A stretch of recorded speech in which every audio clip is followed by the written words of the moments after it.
Good morning, NFL fans. Good morning, Philadelphia Eagles fans, to Week 11 of the 2016 NFL season. Well, this week, our birds pack our bags and fly west to take on the NFC West division leaders and what I consider the biggest threat in the NFC, Seattle Seahawks. This week has been a very interesting week. I know for me and for our birds, because a little bit in recap, we just came off of a convincing win, 24-15, against another division leader, the Atlanta Falcons, where we weren't given that much of a shot, kinda, to beat them, even here at home where we haven't lost yet. And to first start off, a win is a win, no matter all the ups and downs. When you look at it, as a team, we won. So no matter what I say after this, the point of playing the game is to come together as a team and win. But how did we do it? It's actually pretty simple of how we did it. We didn't look ridiculously flashy in the process. We came together. We dusted off Ryan Matthews. Hard running up the middle. For more than 100 yards, Ryan Matthews had 2 touchdowns. We also incorporated Smallwood. He had quietly 70 yards himself. And I believe overall in the totality, we ran for over 200 yards. And Carson Wentz was not asked to throw the ball 45, 50 times. He managed the game. Outside of the one fumble that he had, which is actually a really good defensive play by Atlanta. Didn't have those crazy turnovers, didn't have those crazy interceptions. And then we gave the ball over to our defense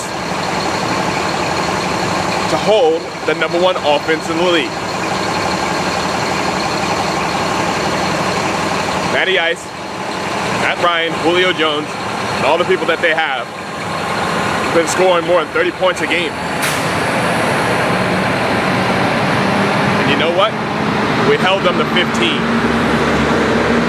One of them on a blown coverage. So for the majority of the game, we held the best offense in the league to 9 points. Now, how much do you chalk up that to our defense? Part of it's playing at home. I mean, we've been playing very well at home. Beating Cleveland, yes. Beating Pittsburgh when they're hot, beating Minnesota when they're undefeated, and now beating Atlanta, the best offense in the league. Home field advantage, yes. Some aspects. You also have to hand it to the defense. The defense has been playing very well, even through injuries. You also have to hand it to coaching.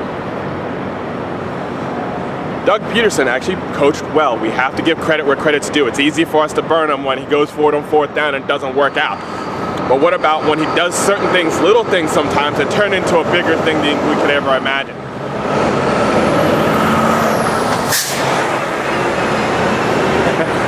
For you guys, I think it's a green screen. Yeah, that's not.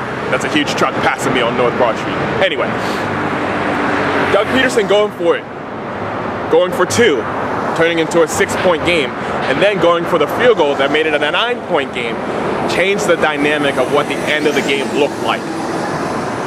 If you're only up by 7 or 8 at the end of the game, I think Matt Ryan is a little bit more calm and cautious throwing the ball in that last 2 minutes of offense to try to tie the game and either send it into overtime or whatever it might be. Being down 2 scores, he had to force the issue, and then it ended up throwing an interception, and then we seal the game. So sometimes it's those little things that make the big difference in either winning or losing. And of course, ball security. We let Ryan Matthews run it for essentially like 3 quarters. We held on to the ball, we kept Atlanta's offense off the field. And then we spelled Ryan Matthews with Smallwood in the 4th quarter and closed it out. So we knew who we were. We knew we had to run the ball and play tough defense. make solid calls, coaching, and win the game. And that's exactly what we did. Now, me personally, I think you guys seen some of my videos and you know that it's been a topic of frustration for me talking about our wide receivers because they are either underachieving, not that good, whatever it might be. But I did a lot of thinking this week. A lot of thinking. And my focus has been a lot on Nelson Aguilar and Dorian Green-Beckham. I've come to the realization that we're going to move forward with these pieces regardless. So, knowing that, what are we going to do? As a team and as fans. Are we going to continue to beat a dead horse? And look at people and say, you're not good enough, you can't do this, you should be off the team, we should bring up Turner, we should put you on the practice squad, we should trade you, we should do this. That's not going to happen. Does that do us any good? No, it doesn't. Sometimes even us as fans have to sit back, and I'm just going to speak for myself, have to sit back and say, hey, what can we do to actually make this thing better and even encourage each other? I mean, as fans, that's really all that we can do because we can't make any decisions. So I'm going to focus today on Nelson Aguilar before I go into what we talked about with Seattle. I have to say sorry. I do sometimes. As a grown man, you have to say sorry. Sorry for attacking Nelson Aguilar. Even though, yeah, he did have some drops even this last week, but what I believe is we all have the opportunity to encourage each other to do the best we possibly can. And sometimes we're going to fall and we're going to end up in this rut. But if this city and even me, what I want us to be, we got to turn things around and find ways to encourage. So, yeah, Nelson Aguilar's issues. He said some things that have made it seem like he had some bad attitude, and he's been dropping some balls. I took on a little bit of what that would mean for me as a man. He has bad habits. The bad habit would be dropping the football. Am I perfect in what I do? No, I have bad habits. So I decided to focus on one this last week. I like to say for the Eagles, but really even just to better myself. Focus on it, identify it, and take steps to get rid of it. On top of, how do I practice in such a way to give myself the success on beating that bad habit? There's things I've done. I'm going to keep it a little vague because that's a little more personal for me, but let's take something a little more fun. Me as a husband and as a father, are there things that I can do on a consistent basis to help my team, my family do better? Yeah, so this last week, I decided to do the dishes all the time, regardless of what's going on, and not to make a big deal out of it, and just to lighten the load for my wife. That's something I took on as thinking about. What can I do on my day-to-day, the little things that I can do on my day-to-day to make my team and my family better? Just like I expect Nelson Aguilar to be trying to catch the ball better and think about and change his mentality a little bit, whatever. It's a small steps that we have to do together. And it's not easy. And we need encouragement from each other to be better. And I think that can happen in Philly. But the last part about the Atlanta game, sometimes things happen that you have no control over. Good morning. Sometimes things happen you have no control over. That head-to-head hit against Jordan Matthews, that was an obvious missed call that everybody throughout the entire NFL, if you've seen the play, it's ridiculous. And you know that. And player safety and also the outcome of the game. We're down 15-13 at the end of the game. You have the helmet-to-helmet hit. Player safety first, keep perspective, and then next, the outcome of the game. Could have completely changed things. Doug Peterson going nuts on the sideline, rightly so. But does he use as an excuse to just throw up his hands like, well, the refs are just going to give it to him? No. You still have to play the game. You still have a responsibility to move forward. And if you're going to be a crier, you're going to miss out on those future opportunities to succeed regardless of what's thrown at you. I'm glad that my Eagles went through that. Said, you know what? Crap happens. We can't control that. It's in the past. Whatever. Let's move forward. Take steps to win. And that's exactly what we did. At the time, down 15-13, but it didn't end that way. we have to do the same thing. Understand that crap is going to happen. You can't sit around and cry about it. You understand what it is and move forward towards the step to winning. So that brings us to this week against the Seattle Seahawks. I have to, of course, have a huge shout out to a big Seahawks fan that I know and love, my buddy Eric. I served with in the United States Navy. He's always been a Seahawks fan regardless, and this was before they were popular to like. This is before the Legion of Boom and all that other stuff like that.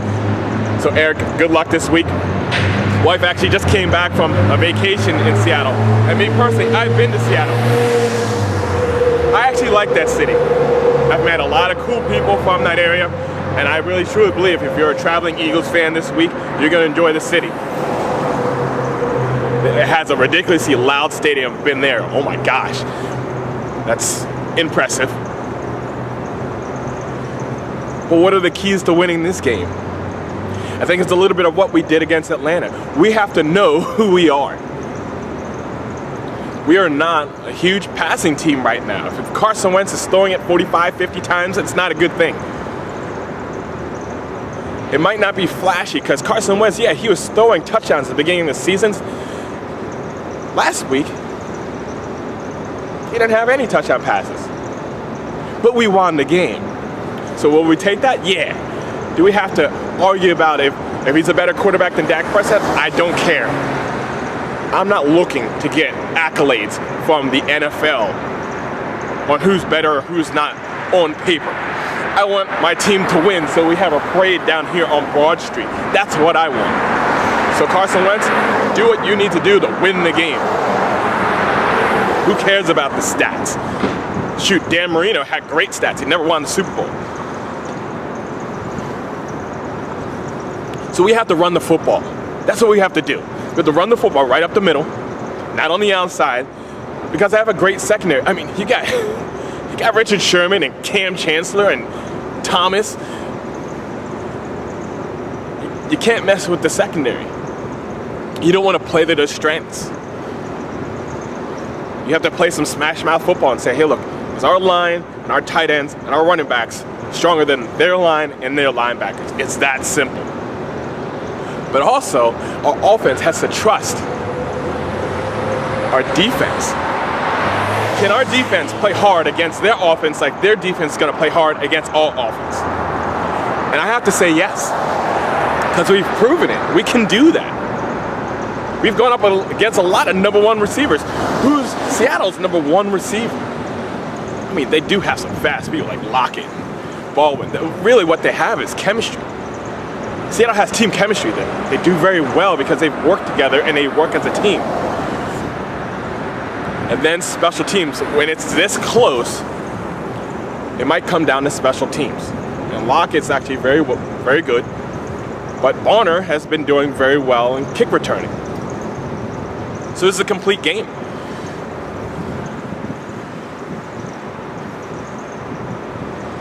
We have the potential.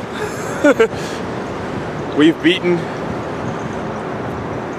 some pretty good teams. We've hung with everybody. There's only one game this season that it seemed like we didn't have any business in beating, and that was actually against Washington, because we took Dallas to overtime. They had to come back on us to get to that point. Like I said before, we've beaten Pittsburgh when they were hot, and Minnesota when they're undefeated, and just now Atlanta. So it's not the question of can we hang. The question is, can we stay consistent enough knowing who we are and playing our game this time as we travel away? And I'll tell you what, if we can maintain that consistency, play within ourselves, run the football hard, and play solid defense, I think we have a shot to beat the Seattle Seahawks.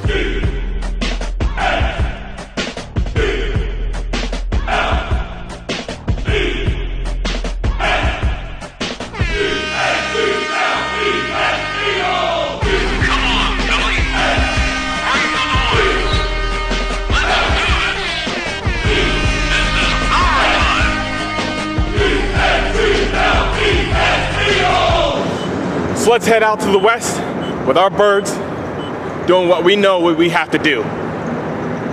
Run the football hard, play tough defense, and and encourage the best out of each other. And hopefully come home with a win. Go Birds. E-A-G-L-E-S Eagles! Beat Seattle!